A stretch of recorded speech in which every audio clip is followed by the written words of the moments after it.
Ah!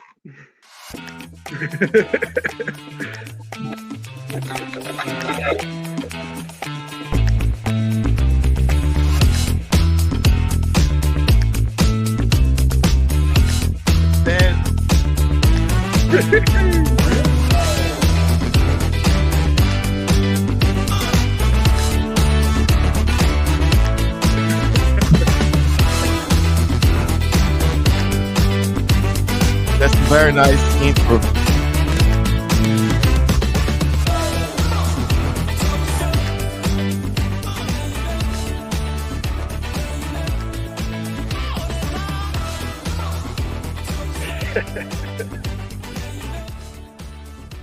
There we go. One more episode of another podcast. Welcome, Alan Maxson. I don't know if I'm pronouncing your name. Welcome, Bip. Welcome. Thanks for having me, Wagner, and nice to meet you, Alan. You as well, both of you. Very nice, man. Thanks so much for joining. I know we've been talking since last year, and I know you're busy. I was busy as well, and finally we are here. I'd like you to introduce yourself. I know you're a creature actor, and I wanted to know more about this kind of niche. I didn't know there is kind of specific niche for acting. And Yeah, absolutely.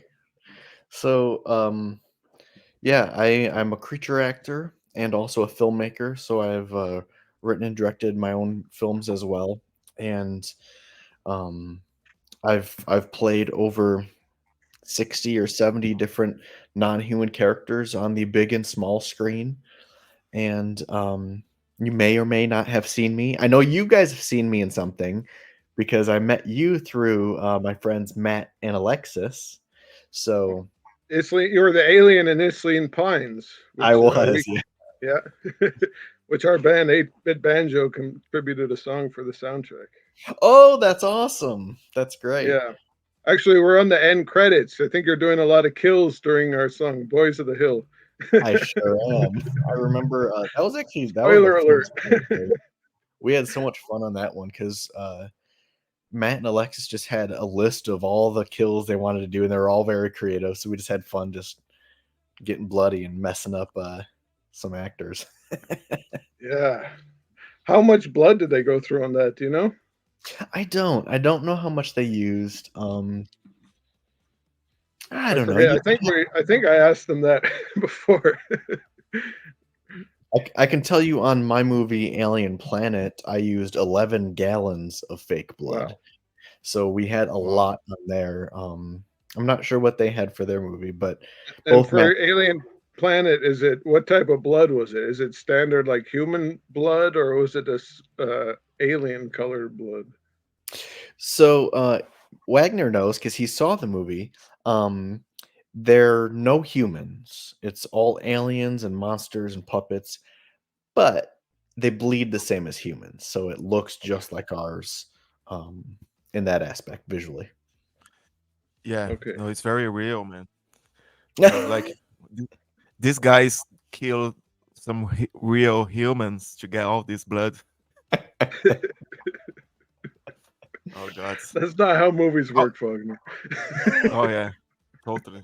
That's important. It's very real. What is your? Do you have a recipe, or is that top secret? What's your blood recipe?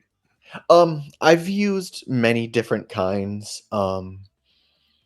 The one that I used on Alien Planet was a brand that I purchased, pre-made, and I gotta say, out of all of the blood I've ever used on movies, that was actually my favorite. The color was perfect, the consistency was great, and it didn't stain our clothing. I've had many shoots where they go, I won't stain your clothes, but then your clothes are permanently red.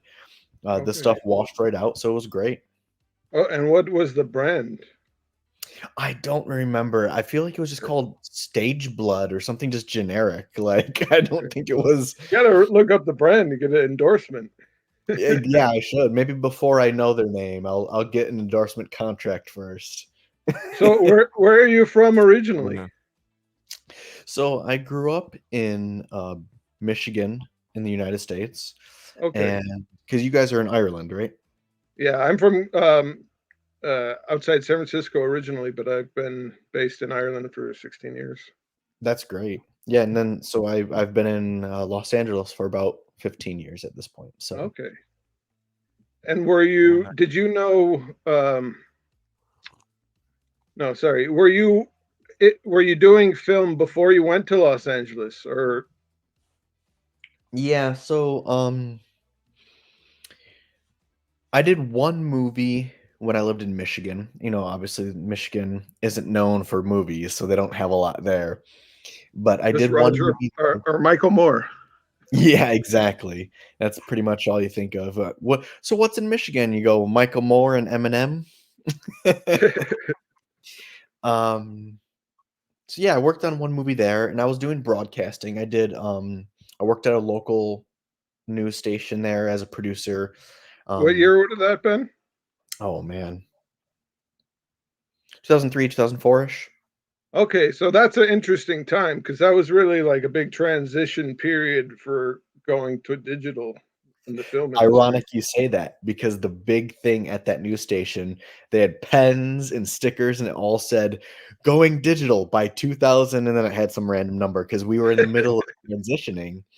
And when I actually learned to edit, the first time I ever edited was on a U-matic, which for anybody who knows are the quarter-inch tape, the 3/4 inch tapes where you pop them in and there's jog and shuttle and it's linear, so like you can't go out of order. You can, but it's a bigger ordeal than you want it to be. Um, and then after that, I learned Avid, and I've been using Avid to edit stuff for the last however many years, 15 or more. So when you got into filmmaking, was it all digital? Yeah. No, because I first learned, obviously, I was editing on the U-matics, and then when I went to film school, Sorry, uh, is the pneumatics the old tapes? Did you say correct, yeah, they're like like for the television? Was it for television? no, it's not like a VCR or VHS. They're bigger. It's almost like But they're like but for it wasn't movies, was it? Was it for movies or for television? television. Yeah. Okay. It's for television. They're big. They're the size of maybe like 3 VHSs piled up Okay. next to each other. Because the quality is better than a VHS, so it's more for that. And then when I was in film school, I actually did learn to work with actual film. We made a short film on 16 millimeter and 35 millimeter. So at that point, the transition had already happened, but movies were still, I think quite a few of them were still using real film. I think it was split probably 50-50 at the time. Because I believe the fact checkers of the internet would have to prove me wrong, but I think Star Wars Episode 2 or 3 was the first movie ever shot on digital, and that would have been 2003-ish. So at that point, it was still relatively new, and I think it was good to learn both. Obviously, now it's a dead medium. You'd only do it if you want to burn money for fun. Where was your film school? I went to a film school in Florida, um, but I'd like to say to anyone out there who is a young person looking at going to film school, if you have someone else paying for you, if you're privileged or you have scholarships, or basically you do not need to take out a loan that you pay back yourself, go to school, sure, nothing to lose. But if you are going to be paying back student loans after graduating, I highly recommend do not go to school.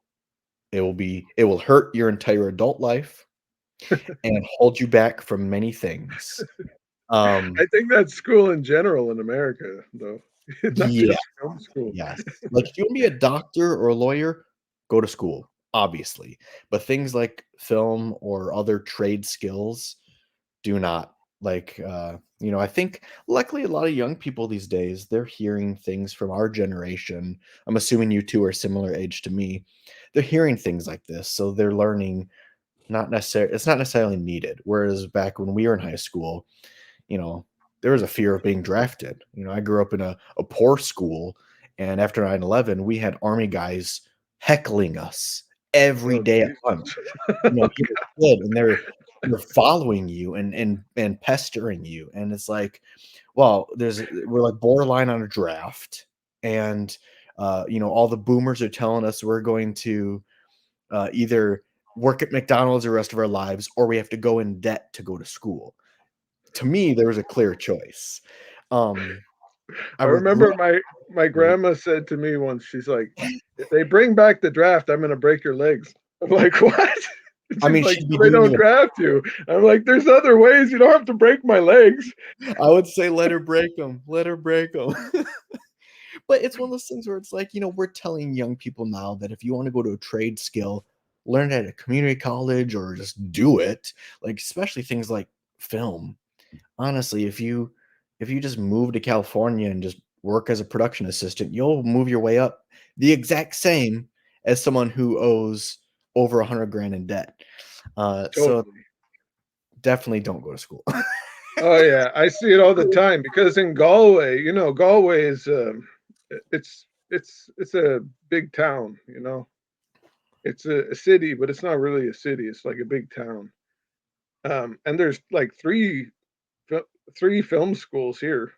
So there's all these like thousands of kids each year graduating with film degrees, and it's like, really, what are you going to do with these film degrees? Like, almost none of them actually go into film. Although, it's interesting because the last 2 years, having lived in Hollywood for 15, the last 2 years, the landscape is changed drastically. I would have said 2 years ago, if you're in Ireland and you go to film school, the only way you're going to utilize that degree is by either having a investor who you can make your own movies in Ireland, or by moving to Hollywood. But the landscape is so different now that I can't even tell you what the best option is, because Hollywood is losing work like crazy. Work is Yeah, being outsourced all over the world. So I don't even have advice on that because I'm still trying to figure that yeah. out. I make stuff for cheap and with your friends for fun. That's what like I've done. I've made a lot of films, but they're like no budget, or very Right. tiny budget. And I like it because when you're doing that, you're working with people that just want to make films. So you're Yep. not working. You know, I know they have this in Hollywood more, where people are looking for it as a career to go into film. But like I'm from the artist standpoint, like I just want to make films as a artistic expression, and I want to meet like-minded people, which is it's easier to find that outside of Hollywood, where people are like all very money minded when they're making films. Well, I'll tell you why it's money-minded here is because that's how we pay our mortgage. That's how we pay our bills. Other places, most people have a different job while doing it. Whereas here, if someone asks me to do something for free, I'm going to say, "Well, I can't pay my bills with your exposure bucks." Yeah, So it's not I don't think it's a bad thing. It's not necessarily means that I value money more than creativity, and it doesn't mean I'm greedy or this and that. It's just this is what I do for a living. And I think that's where the difference from this particular area comes from, is because we don't have other things paying our bills. yeah, that's true. And also, you don't want to start doing it and then a bunch of people might be like, "Hey, do you want to work on my no budget thing?" And It's funny because once someone finds out that you do stuff for free, the snowball effect for that is so much faster than when people find out that you're really good and talented. People hear free and it spreads like wildfire.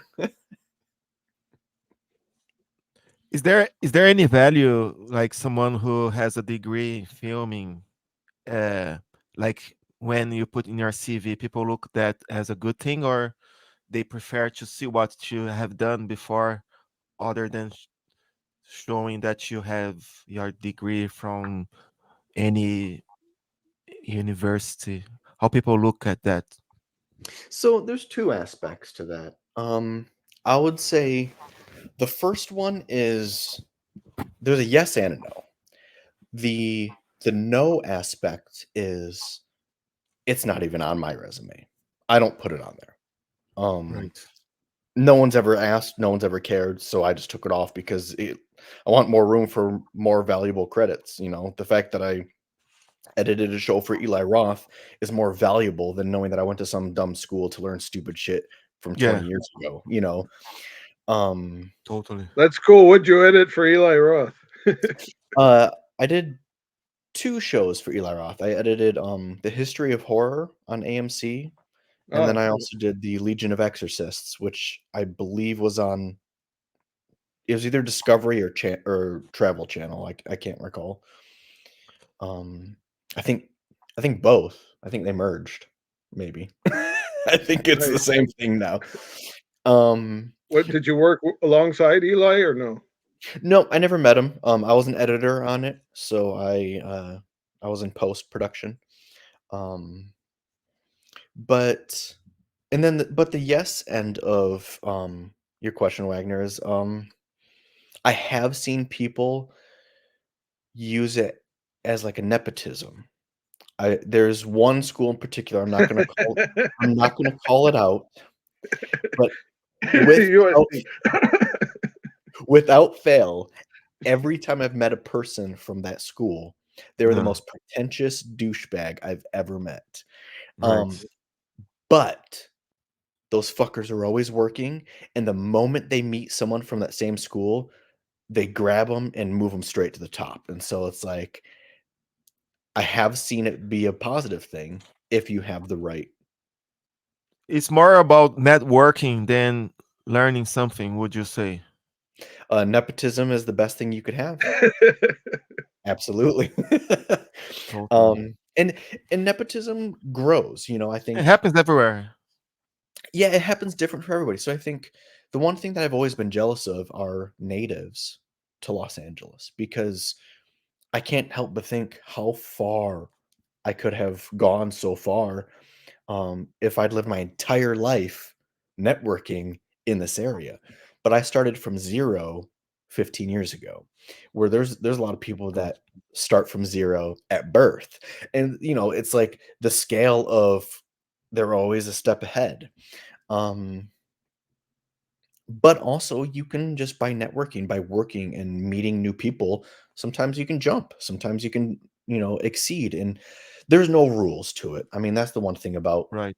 the entertainment industry is there is no correct path, there's no correct rule. I mean, you could have someone chat on here with you tomorrow saying the complete opposite opinion about going to school than I did. And they could very well have very valid arguments. It Um, really does depend on the school, how, and especially if you're more like of a other technical aspect, I imagine that would help you, like just doing lighting or camera department or something. Schooling might, mm, you know. I don't know. I don't know. It's so there's so much to it that it's hard to say what would make it different. And it's also one of those things where people talk about, walking a mile in someone else's shoes. I've only walked in mine, so my opinion is Yeah. solely based on my experiences. Um, And you Totally. got your Godzilla King of the Monsters poster behind you. You worked on that, yes? I did. I did the motion capture for King Ghidorah in that. Oh, very cool. Yep, so that was Awesome. a blast because I do a lot of creature work and I'd say predominantly I'm practical. So I always have makeup or suits or prosthetics. But that Right. was one of the very few CG characters I've played. So I got to do motion capture and do a lot of fun stunts and fight scenes with it. What made you want to get into the creature, being the creature? So I love monsters. A lot of people like you and I who love movies and things, we're also collectors. You find a lot of us are physical media collectors. We collect action figures and statues. You guys had action figures in the opening that you made dance. Like Totally. people like you and I love to collect these things and it's just like it's nostalgia that never really goes away. And my entire life, exactly, my entire life, I've never bought or cared about human characters. Like when I would buy my Star Wars action figures as a kid, I never bought Luke or Han Solo. I always bought the Cantina or Jabba's Palace characters. Um, so I pursued it. I was just like, I love monsters. I think they're the most interesting characters. They're the most fun. So that's what I want to do. And so that's kind of the path that I decided was I just want to pursue this because they intrigue me far more than a boring human character. And what What age would what that have been? Say it again. What age would you have been wanted to get into the monster direction? Do you Well, it's remember? interesting because I was a performer at a very young age. I think it was like 8th grade or something. I started doing the musicals at school and choir and all that stuff, extracurricular things. So I've had the performance in me since I was a kid, but I don't think I took the actual full-on decision to say I want to pursue creature acting as a career, like professionally. Probably didn't hit me until 9 or 10 years ago. Okay. So it was a very conscious decision of I want to take a very specific path because the broader your goals are, the harder it is to achieve them. You have to be very specific about what you want, specifically in Hollywood, because there's Yeah. so many specialties and there's so many people, and the competition is so stiff that um, you really have to hone in exactly what it is you want, or else you're going to be all over the place, and it makes it just that much harder to get on a path. how about those like zombie movies? Do they have specific actors focused to perform a zombie or just regular actors? So there's a couple layers to answer that. Is Right. one, I actually consider myself, and I think most creature actors would say the same, is we are regular actors. We use the same method and the same process as any other Right. actor. So Right. I wouldn't say we're really any different, except for we know how to perform through thick prosthetics and suits. We know how to bring life through like thick inches of blockage in Yeah. order to have it seen on camera. But to answer that question is I think they use both. So if you'll find like a featured character, if you're in a zombie movie and they need something specific, a specific stunt or performance that stands out, it's a particular kill of one of the main characters that goes out a certain way, they will that's when usually I'm brought in is they'll say, "Oh, cool, Alan has done this type of character. He can perform this type of stunt safely with the Yeah. actor." Um, and they'll bring me in to do that type of stuff. But then I have seen also many times on movies where they have 50 zombies in a scene, they'll go to just a background agency and they'll say, "Cool, just get me 50 bodies." And they will make them up to be like zombies, and they'll go through usually like a zombie boot camp to make sure they walk and stuff. I've done 3 commercials for The Walking Dead, and they'll do an approval process where they'll have someone from AMC come out and say, "Okay, you're walking like our walkers do. We don't want you walking like George Romero zombies. We want you walking like the Walking Dead universe." It's very branded. And so they'll come out and watch you and tweak you if they need to because they want it to fit their brand. Um, so they'll do things like that. And when there's a large cast, yeah, they'll just bring in background Yeah. actors. I saw it on your website. It's advertising for a game, isn't it? The Walking Dead. Yeah, I did one for Survivors, which is their big I believe it's their I haven't played a game since PlayStation 1, so forgive my ignorance. But I believe it's the online type one where multiple people Yeah. can come in, All I right. think. Yeah. So did you have to stud the way they've done on in the series to mock up the same way? Yeah, so I'm lucky because I'm a fan of the show, so I've been studying it since it's been airing. So I watch it and I know what they move like. Um, but then when I'm on set, particularly, yeah, I'll pull from what I see on their show. Um, and Yeah, in my personal opinion, I think the thing that the Walking Dead universe has done very, very well is their zombies are the most realistic. Like a lot of zombie movies and TV shows, their zombies I personally don't think are a realistic adaptation of what you would imagine how physicality would actually happen for a body rising up and being brainless.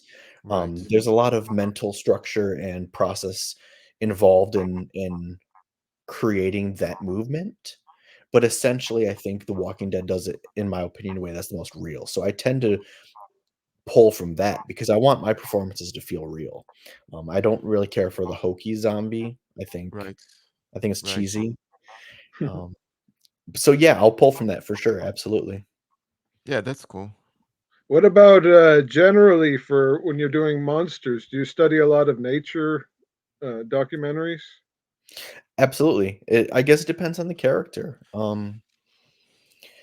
So I've studied, apes, um, cats, bears, really anything that fits the role I'm going for.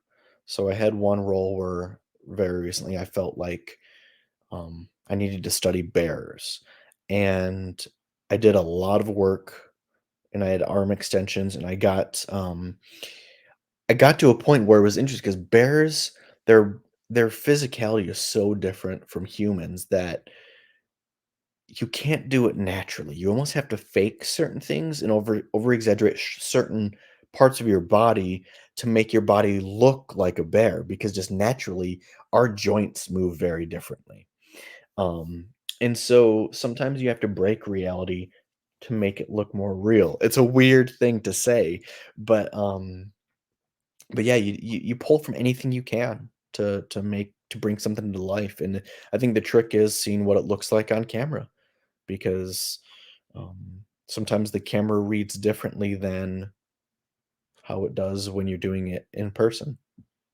Yeah. Did you Is watch Grizzly Man to prepare for that?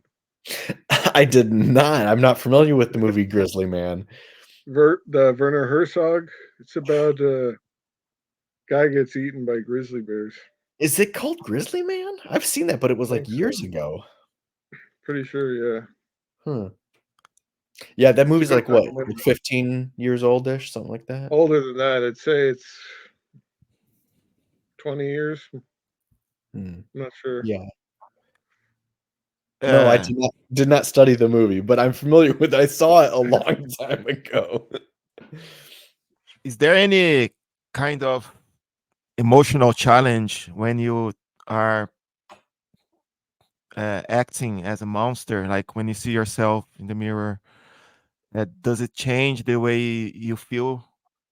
Is a good energy? Is a like exciting moment, or it's just uh, something that it's heavy in your body and then you don't feel comfortable, or you feel great to be acting as a monster, you feel like I'm someone else, I'm not that person anymore, and then you feel like you were a real monster, and then you feel like, what if I stay like a monster forever? I've never been concerned about staying a monster forever, but yeah, when I do look at myself, it invigorates me and gives me energy, and it also motivates my movement and my thought process too. Because there have been Mhm. times where if I look, like when I read the script, there's a certain way I practice or perform it before filming, but then once I get into the makeup, it looks completely different than I imagined because sometimes I don't see it. Like there's times where I don't see what I look like until the makeup artist Okay. is done. Oh yeah. And if it looks completely different, it might not always match the performance I had planned. So I will alter my intentions based on how I look.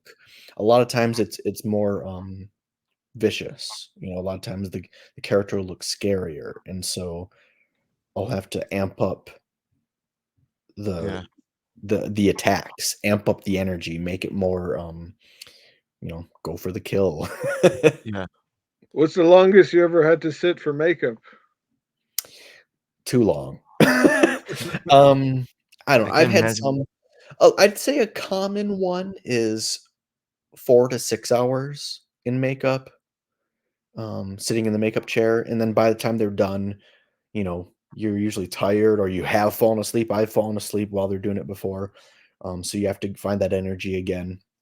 But I have had some, if a person is very inexperienced, or if it's a job that required 5 makeup artists and there's only 1 because of budget, sometimes it Yeah. takes longer. I've been in the makeup chair 10 hours before, Phew. and then they're like, "Now you gotta perform," and you're like, "My shift is almost over." So, that one, it was funny. There's one where I was in the makeup chair for, like, it was probably close to 9 or 10 hours, and then we only filmed for, like, 15 minutes. Um, Wow. but, I mean, they got what How they was needed, the and it 15 was minutes? Did they use it? they sure did. They used every frame. Yep. So, it's all it's there's no rules. It's all different. And Yeah. Do then, you well, go ahead. do you do you have, early memory of, like, a monster that made a effect on you early on in your life? Many, I would say. I think from early on, I've said this before in interviews and stuff, but I think my earliest memories from watching movies or TV before even like Sesame Street or anything, I remember watching Hellraiser and Puppet Master. Wow. They were Hellraiser would be particularly well, crazy they were for a on kid. Sci-Fi Channel, so it was Right. obviously, edited to be more family friendly, as family friendly as Hellraiser can be. But it was a, this was this is going to sound like I'm an old man. You kiddies, this was when Sci-Fi Channel was spelled actually sci-fi and not SYFY. Um, Yeah. but the yeah, I remember watching those, and so those made a big impression. I've because I saw those two films so young, I think my level of preferred scariness has always been higher. Like, I'll always see things like, a lot of Blumhouse movies are very cheesy. And I know a lot of young people think Blumhouse is amazing. And I go, I mean, it's fine, but they're definitely not pushing any boundaries, in my opinion. I feel like they're very general audience scary. Whereas I'm looking for, like, I want to feel like a 5-year-old watching Hellraiser scary. So my bar is kind of skewed in the intensity level wise. Um, but then there's also things like from a young age, like my favorite movies were Gremlins, Wow. Tremors, Teen Wolf. Like, I think I was Teen Wolf for Halloween like 10 years in a row as a kid. I just wanted to be him. And then when I was a really young kid, I think I told so many people, Kevin Bacon is my all-time favorite actor. But I never fucking saw him in anything except for Tremors, so I had no clue Right. about his acting career. I was just like, "Tremors is amazing." So, those were big influences because 'cause they're fun. Like Gremlins and Tremors, they're not scary. They're visually amazing, but they're fun adventure films, and I think those made big impressions on me. Um, particularly for things like uh, Alien Planet. When I wrote and directed that, I wanted it to be visually um, have a lot of blood. I wanted to have aliens and be just visual eye candy, but I wanted it to be fun. I didn't want people to think too hard while watching it. Yeah, I Yeah, that's miss the what I felt. funness in movies these days. Like, the '80s was great at capturing, like, it could be horror, but then it could also be fun. And Yeah, then so many horror movies now, they're just serious all the time, but it's like I like the mixture is fun, especially because they play with similar emotions, being laughing or being, scared. It's, very very visceral emotions. So Yeah, put you through the emotional roller coaster. Is there any movie from old movie that you think still very good? Uh, it's still like modern comparing. So I'm biased on this. I find, and I'm like this with movies and music. All the time, I'll hear people say, "Oh, I loved that movie when I was a kid, but man, is it cheesy." Or, "I used to love Okay. that band when I was a kid, but man, why did I listen to that crap?" I'm Yeah. the opposite. Whatever I liked at 13 and 14 years old, to this day, I still think is fantastic. Like, I don't look back at music I listen to and go, Right. "Wow, I was listening to that." I look back and go, "Yeah, that shit was fucking awesome." Oh And yeah. it's same with movies. Like, I don't know, any of my favorite films, I would say still holds up. Like, just the other day, I was rewatching The Time Machine, and the movie's fantastic. I think it holds up. which I which is Time Machine? Jules Verne, yeah. and which version is this? No, it's not Jules Verne, H.G. Wells. Oh, sorry, H.G. Wells. Yes. Um, um, this was the original Time Machine. Okay. When was this? The How 30s? No, 30s would have been black and white. This was in color, so probably 50s, Okay. I think. Let's look. Shall we look and see? oh yeah. Let's look. Time Machine. Yeah, I don't know. It's just like all of these movies are. I think they all hold up. What do you guys? What's a movie that you guys like that you think holds up well still? I would say Never Ending Story. I I rewatched it love that a few movie. I times, love it. and I still think I watched that movie when I was 10. I still think it's amazing. I don't see it with the eyes like judging. Oh, this is very shit. No, I think Same, same. it's still doing a good job. So I just looked it up, and it's 1960 is the Time Machine that I Okay. watched. I was off by a decade, but yeah, this one had Rod Taylor in it. Not But Taylor. Okay. Have to check it out. So, it's what good. was it like having Puppet Master being an early influence, and then you went on to work with Charles Band? I did, and I still work with Full Moon here and there. I had the honor of playing Blade, the main puppet, in Oh, Puppet awesome! Master, the Iron Cross, which was like Puppet Master like 12 or 14 or something.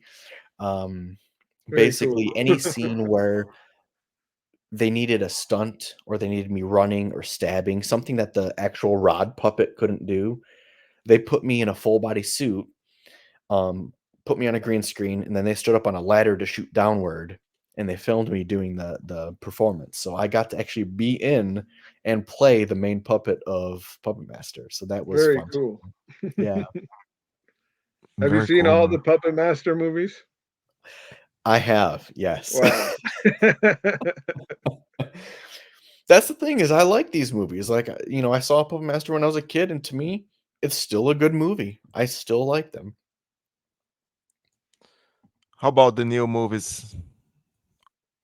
The new Puppet Masters? No, I mean the new horror movies. You know, do you So like or any it's observation? it's interesting because I think so I'm about to turn 40 in just 2 months. So I think I have reached the age where a lot of modern movies, the demographic is very different than me. Like I think the demographic has finally shifted to an age range that I have a hard time connecting with. It's not necessarily that I think they're bad movies, but I think it doesn't appeal to me. Oh, I'll say Um, it. They're bad movies. There's a lot of these big budget movies are written by committee, and then the movies stink of that. yeah, These scripts are just terrible. Like you could tell 30 people wrote one scene. Like, and it feels like 30 people wrote one scene. A lot of well, Marvel movies are like that. it's interesting because it comes back to kind of what I was saying earlier, where it's a job. And I don't blame any of those writers. Like, when I see a movie that I think personally was poorly written, I don't blame the writers because I know they have a boss, and their boss is dictating what they have to do. The checkpoints, the story plots, all these things. They're giving them notes after notes. When I'm editing shows for television, one would think, oh, an editor is very important. You're going to make the creative decisions and make this thing look what it is. While, yes, to an extent, but at the same time, I have a network of 5 network executives, 2 showrunners, 5 additional producers below them, all of them giving notes, and I have to address every single one, and if I don't, they find someone who will. So, I don't necessarily blame those writers. I think it comes down to higher ups, executives, people who are making the decisions based off of non-creative choices. Um, Have you read what's his face? Robert Evans' book. He's talking about it. I have It's not. No. no, it's because he was kind of I forget what they call it, the Renaissance for the directors in the late '60s and '70s. It's all the executives realized that these kids, starting with Easy Rider, there was that book, Easy Rider Raising Bull. But starting with Easy Rider, they just saw this movie these kids made for low budget and it's very successful. And they're like, well, we see that we don't know anything. So let's just give these young directors creative control. And it was, led to a great film renaissance. And But that time unfortunately, has it's not passed. like that now. Yeah. That time has passed, and they would never do it again because it's so corporate now. It was always a corporation, but I think every year, um, studios and networks get more and more, they tighten their belt on not only money, but trust. It's one of those things where it's like the risk factor. Are we gonna invest $200 million in a director who is creative and 20 years old, or we can invest in this $200 million in a director who has successfully delivered 5 Marvel movies that have saw a profit? It becomes more of a risk versus monetary They're not loss. giving David Lynch money. Come on. What's going on over there, Hollywood? He's a bigger risk. David Lynch is more of a risk than Jon Favreau, and so Jon Favreau will get more opportunities. That's crazy. But it's one of those things where I think we might see more independent films. That's why I made Alien Planet, was I had 100% creative control, and there are the means now to not only make it but distribute it worldwide. Alien Planet is on Amazon, Tubi, Apple TV, 11 other different streaming platforms, just the same as these major motion pictures. So I Yeah. think we're going to start to see more, and you yourself are a filmmaker. You probably have your films on very similar platforms. We can tell stories and get them out there. And I think that's where we're going to see, I think, a change in filmmaking is creative and studio films. They're going to be fighting. Obviously, one's going to make a lot more money, but viewership, they're going to be fighting for viewership. I think Yeah. the amount of views that have seen Alien Planet are far beyond what I expected. Um, the Oh, money that's is very great. different because you get a different tier. When you're a studio, they pay you very differently than an individual. So I think you're going to see less creatives being successful monetarily, but they're going to be very successful artistically. I was I was talking about with Alexis as well, like what you probably see in the independent horror that you're working on is the special effects are much better than a lot of the studios that are using all CGI and then they don't have enough budget for good CGI. So they get like this crappy CGI. And whereas if they'd just gone with practical effects from the beginning, it looks a lot better than cheap CGI. Well, I think that comes down to a couple different things. One, in the practical versus CGI thing, I think it's the demographic. Um, there's 2 demographics that prefer practical. You're gonna see people who are roughly 30 and older prefer practical because a lot of them grew up with it. But then you're also going to see people who are fans of a particular genre. Horror and sci-fi fans prefer practical because it's tradition in that genre, and a lot of the most beloved franchises are practical. So I think it stays with those two categories. But as for the general public, where all the money is, um, being in the film industry, I work with a lot of young people. It's a very young industry, and I see every year I'm becoming the older and older man, even though I'm only 40. That's how young, people are that I work with. Um, I've asked many of them what they prefer, and I've given examples like, do you prefer the look of the Jim Henson Ninja Turtles or the look of the Michael Bay Ninja Turtles? Do you prefer the look of the dinosaurs in Park or World? And similar other examples. And people who are 20 and younger, without hesitation, always say the CGI. They Really? think they think practical looks fake and cheesy. Um, and I think that's just the general public, and that's where the money is. So I think that's why studios are going that route. Um, the other part to that is where you mentioned that you feel the CGI looks like cheap CGI. Yeah. That is because the notes process, and I've seen this with editing. You'll get notes on an episode that we've been editing for 2 months, and we have 1 week before delivering to the network, and suddenly the network will say, "We have ideas," and they'll send you 20 pages of notes that are basically starting over. So you have 1 week to do what you spent 2 months doing for their new Yeah. vision. You'll see that a lot with CGI as well. They'll suddenly the studios will suddenly go, "We wanna go in a different direction," or, "We want this to look different." But our delivery date has not changed. So suddenly these VFX companies who probably have worked on this for months on end are given a task to do something completely new in a very short time, and that's where you see that it looks like cheaper CGI because they're being rushed. And I think it all comes down to, that Big process, which is a studios. very common thing, and it seems to becoming even more common. That's crazy, isn't it? They you spend hours and hours working CGI, 3D, etc., and then someone comes 2 days before. Hey, I didn't like that character. Change that nose. Right. Well, I don't work in VFX, so I cannot speak for them, but my hunch based on having been an editor and knowing that process and also seeing certain stuff in the industry, my hunch is it's the same. Right.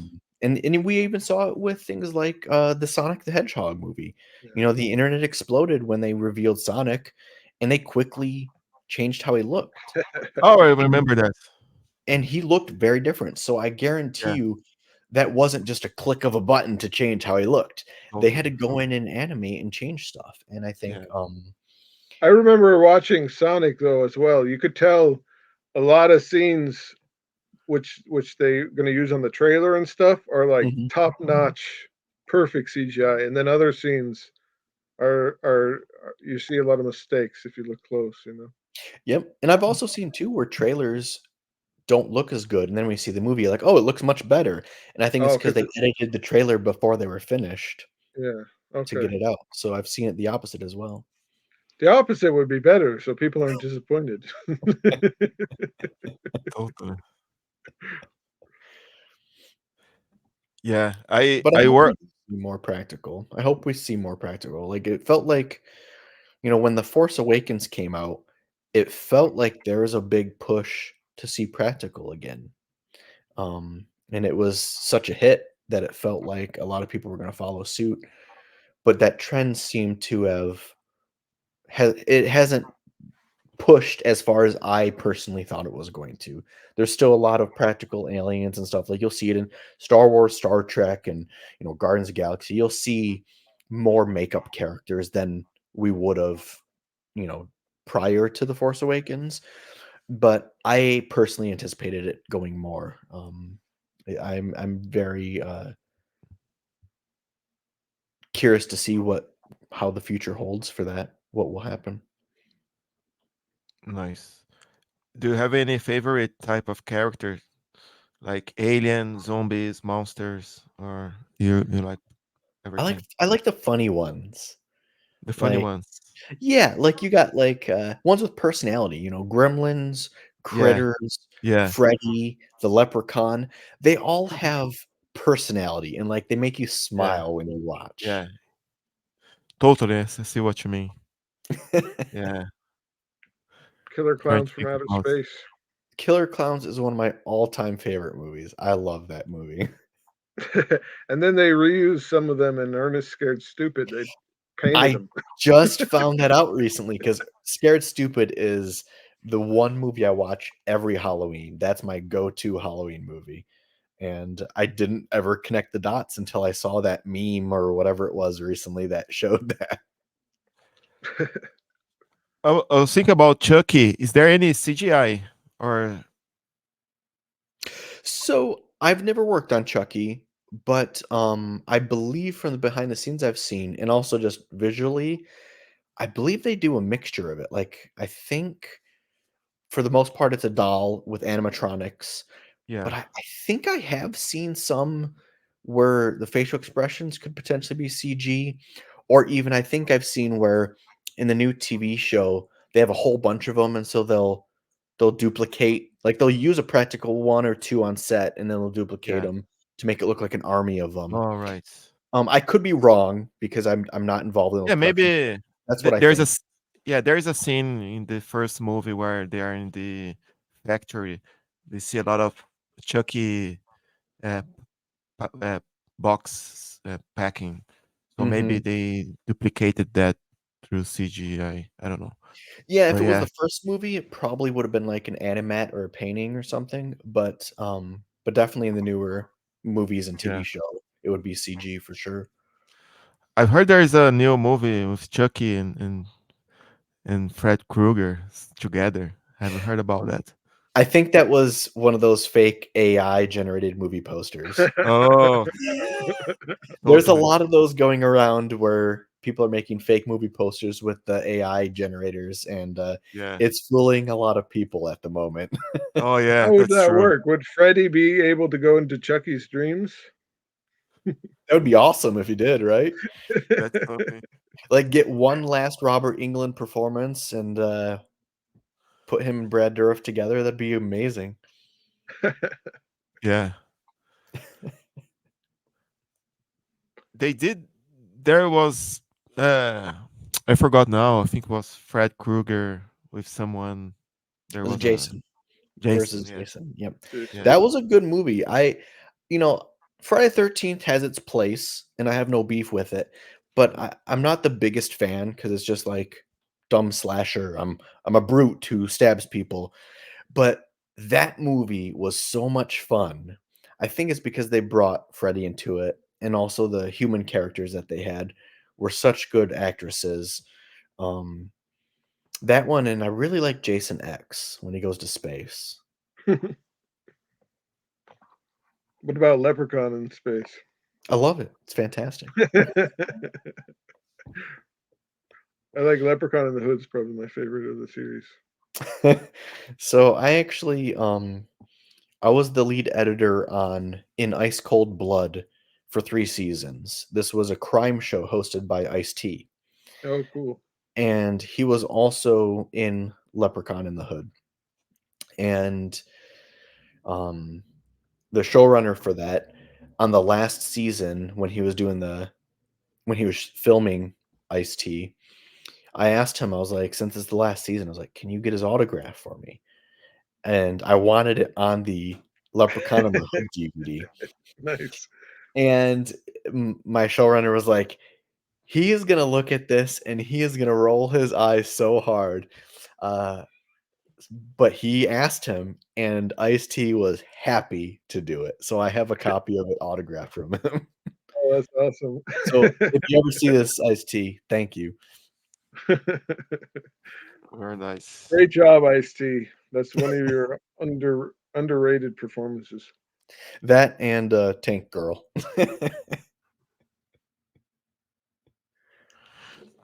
Nice. Is there a networking of creature actors? You What do you guys mean? like uh You guys all group? hang out together, I think he's asking. Yeah, kind of. But I mean, association, something kind of SAG, actors, yeah, the Screen Actors Guild. But yeah, I think it's a small community. We all know each other. right? We all know each other. We all know the effects artists because there's not many, and so we're all very familiar with who each other are, and we all Uh, chat. Um, you guys go and to pub and see, hey, there's the Terminator there drinking.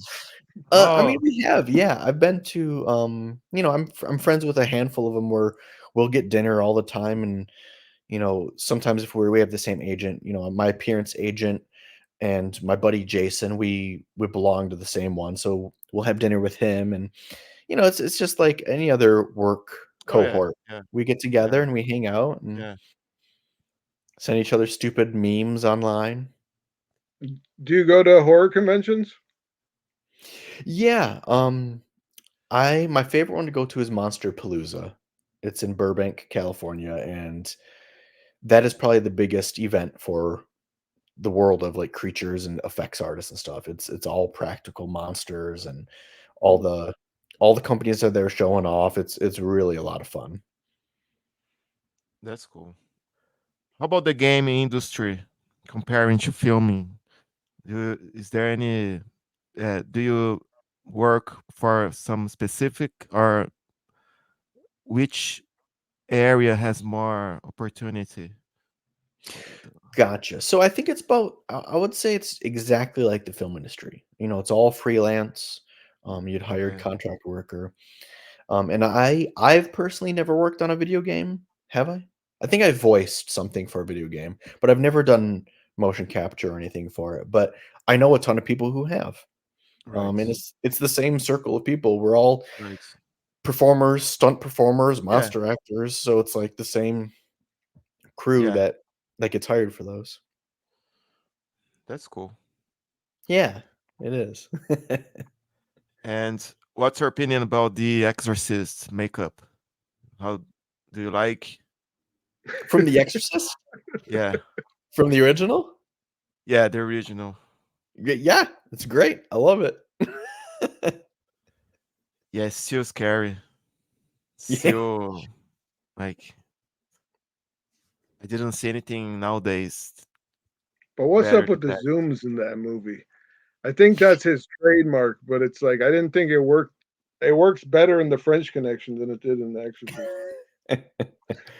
It's a movie of its time for sure. My wife is deathly afraid of it and she refuses to ever see it. But I Is told she her, I was very like, religious? No. Um, Was she raised very religious? she was, but not anymore. She's atheist now.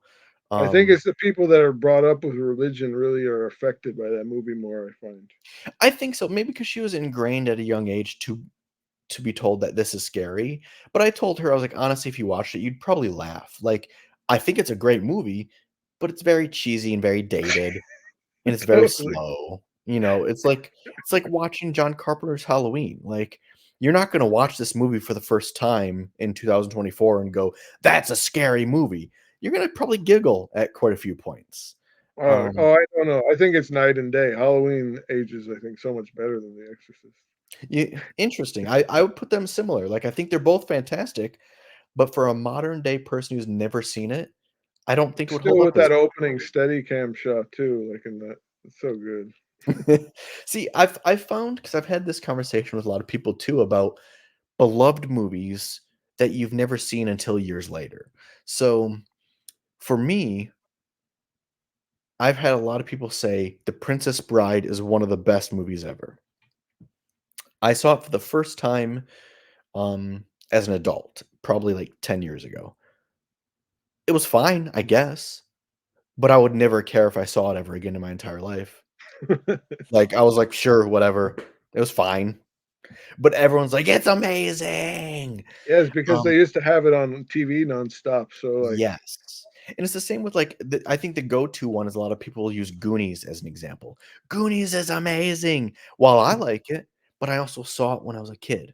I think if you showed Goonies to someone for the first time today who's like 20, they wouldn't get it because it's also very different from what childhood was like now I love versus Goonies. I don't know. I have a daughter that's 11. I've showed her Goonies, and a lot of old movies don't hold up, but Goonies is one she that's likes still it. good. Yeah. And I think it's because that movie actually, it's a very cool kind of movie that they just don't make anymore. Like it's an adventure movie for kids. It would just be Yes. animated now. They would Yeah, never make a live action version. But I that's true. think there is space like that. I know I think Matt says he's interested in doing some kids stuff. He should Oh, make a that's cool. modern Goonies. Matt, if you're watching, go make a modern Goonies. Yes, do You it. could That'd play be the cool. sloth type of character from them. I already look like him. I don't even need makeup. Oh God. They filmed trivia about that one. They filmed the end scene. Most of it was filmed, I think, in Washington, Oh, interesting. but they filmed the end scene in Goat Rock Beach, which is near where I was raised, near Bodega Bay, where they shot the birds up in Northern California. That's cool. Yeah, I'm gonna have to rewatch that. It's been a while. I like that movie. Well, the fucking, I mean, come on, Cindy Lauper's song she wrote for it's so good. Yep. And it's got Joey Pants as the, what's his name? Joey Pantaleone is the bad guy, and the Burglar mama, guy. I don't know. I Yeah. just know her from Throw Mama from the Train and that, but she's so good in both of them. She is. That scene always scared me when he was peeking in the window and he gets caught by her. I Yeah. think it's Oh towards yeah. the beginning of the movie. She's Like scary. She that was always really scary as a kid. yeah. She was scarier than Sloth to me. Like I thought she was gonna whoop my Totally. ass, you know? Totally.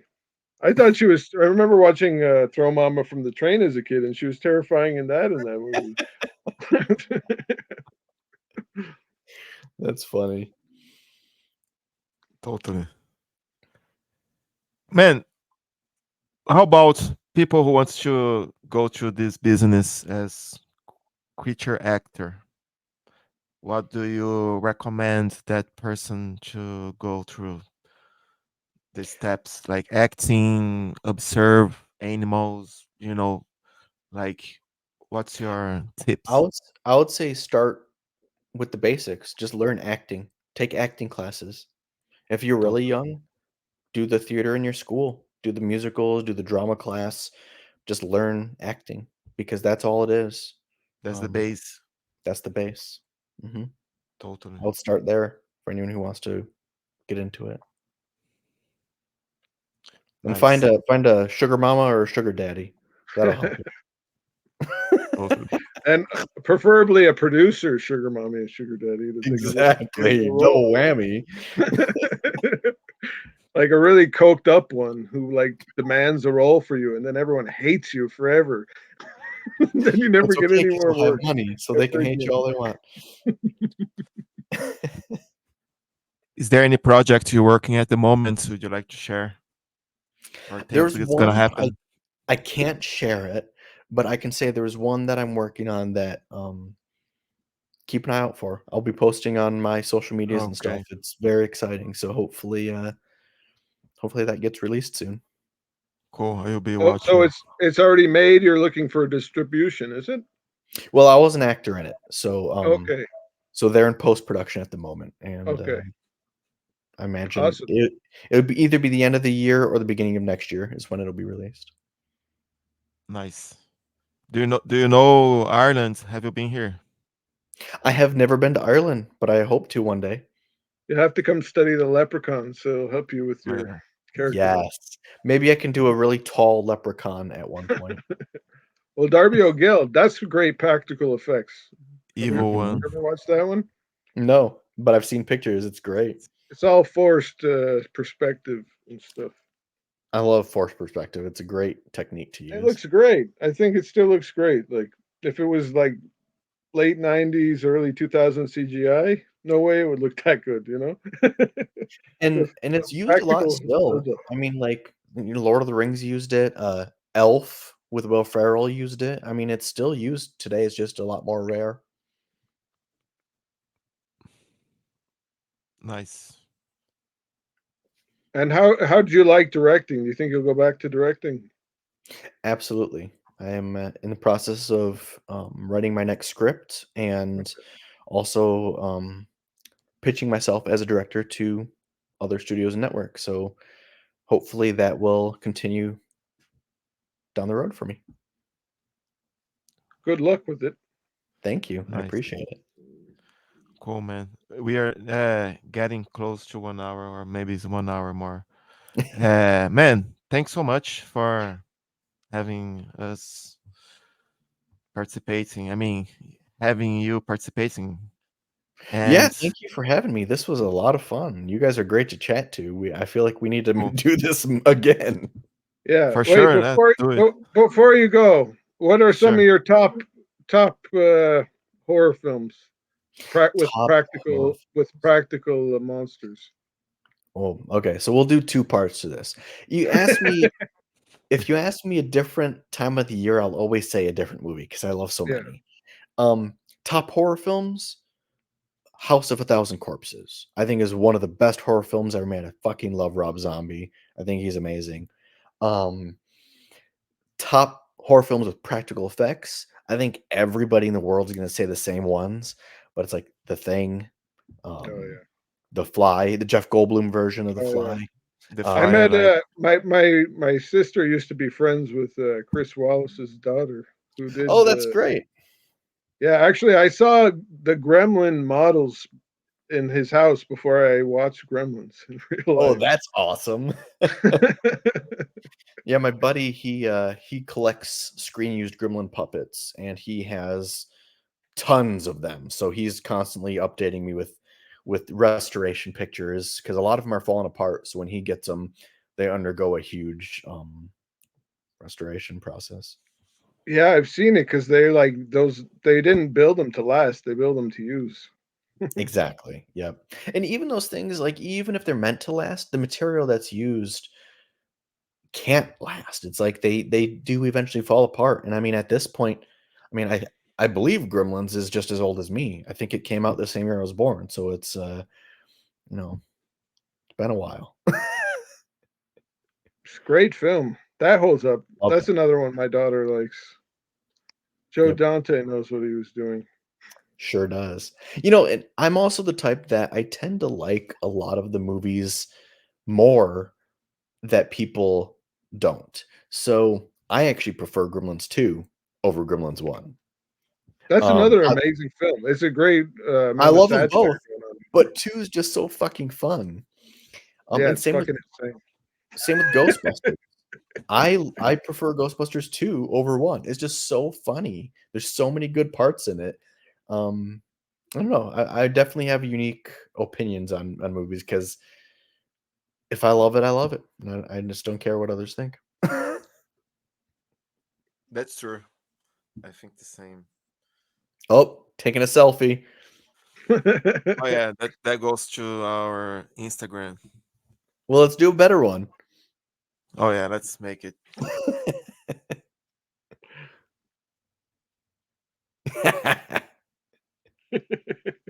There's the That's great. MCU.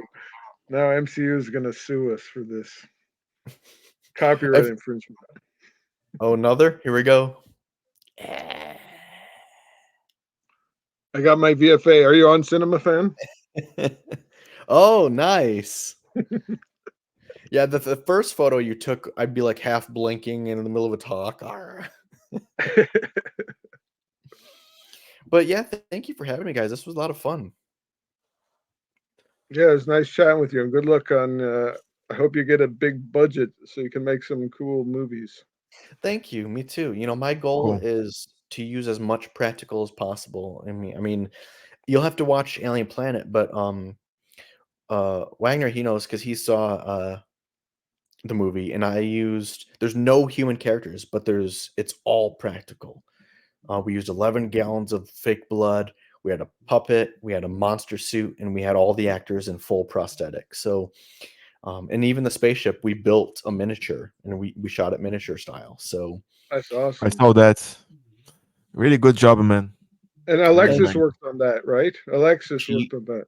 she was the makeup department head, so she painted all of the prosthetics. Oh, very She's cool. very, very talented. She is awesome. Um, but yeah, that's my goal, is that even if I get a big budget movie, that money will be going towards a bunch of rubber and silicone. That's the way to do it. Nice. Let's do it again, man. Any other Yes, time, absolutely. I'll let you know whenever you're free. We can do it again. Cool. Yeah, thanks for having me so last minute. This was fun. No problem. Thanks so much for your time. Bip, thank you so much as well. Yeah, no problem. Thanks for Yes, having me. thank you both. And bye. I'll let you know once I have that online. Okay. Please do. All right, I will finish up by playing the intro, which is not an intro anymore, it's the end. Yeah, And cool. and after a few seconds I will end the recording. If you guys want to stay online just to say bye. So here I am.